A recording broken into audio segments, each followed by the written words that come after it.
The blade strikes a shield of solid oak and iron, but instead of shattering into 1,000 fragments like a common weapon, it flexes like a living willow branch before snapping back to a perfect, lethal straightness.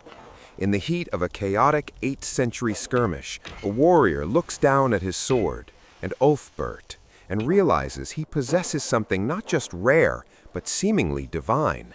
This is not mere iron, it is a masterpiece of engineering that shouldn't exist for another millennium. The history of human warfare is often defined by the tools used to wage it, but few tools carry as much mystery as the Viking Age swords inscribed with the word Ulfberht. To understand the gravity of this mystery, one must first look at the state of European metallurgy during the Dark Ages.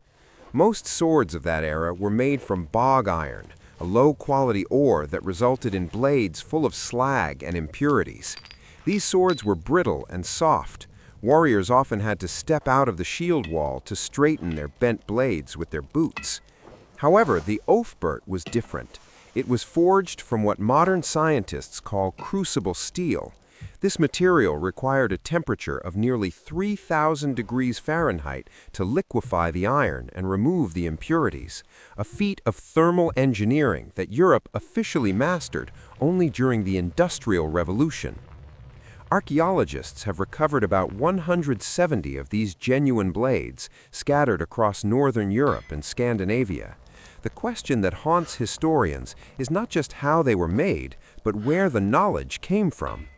When a modern blacksmith attempts to recreate an Ulfberht, the process is grueling and requires precision that seems impossible for a forge located in a remote Norse village. The secret lies in the carbon. By reaching extreme temperatures in a closed crucible, the smith could infuse the iron with just the right amount of carbon, about 0.8%, creating a steel that was both harder and more flexible than anything else on the continent. But the mystery deepens when the source of the iron is examined. Chemical analysis suggests that the ore used in many Ulfberht swords did not come from the mines of Germany or Scandinavia. Instead, the traces of manganese and other elements point toward the east, specifically the regions near the Caspian Sea and modern-day Afghanistan. This implies a vast, sophisticated trade network known as the Volga trade route. Viking merchants likely traveled thousands of miles across rivers and through the heart of the Abbasid Caliphate to trade furs and amber for the legendary Wootz steel of the East. They brought this superior raw material back to their master smiths, who then applied a secret, perhaps even ritualistic forging process. The name itself, Ulfberht, adds another layer of intrigue. It is a Frankish name, suggesting that the origin of the branding might have been in the heart of the Carolingian Empire, despite the swords being found primarily in Viking graves. It was perhaps the first global brand in history, a mark of such prestige and lethality that it was even counterfeited. Many swords found in the archaeological record bear misspelled versions of the name, like Ulfberht with the crosses in the wrong place, indicating that even in the 9th century, inferior smiths were trying to capitalize on the reputation of the original master. The forging of an Ulfberht was a high-stakes gamble.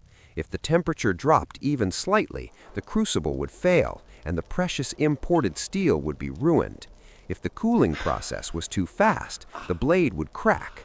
The smiths who mastered this were more than just craftsmen. They were the high-tech engineers of their era, operating on the edge of what was physically possible. They worked in the flickering shadows of the forge, using their eyes to judge the color of the glowing metal with terrifying accuracy. As the Viking Age eventually waned and the trade routes to the east were disrupted by shifting political powers, the secret of the Ulfberht seemed to vanish. The knowledge of crucible steel was lost to Europe, buried in the graves of the kings and warriors who took their magical swords with them to the afterlife. It would be hundreds of years before the world saw steel of this quality again. Today, these blades remain a testament to a time when the lines between myth and science were blurred, proving that the Norsemen were not just raiders, but pioneers who reached across the globe to claim a technology that was quite literally ahead of its time. the Ulfberht remains a silent, steel witness to the ingenuity of the human spirit and the enduring power of a secret well kept.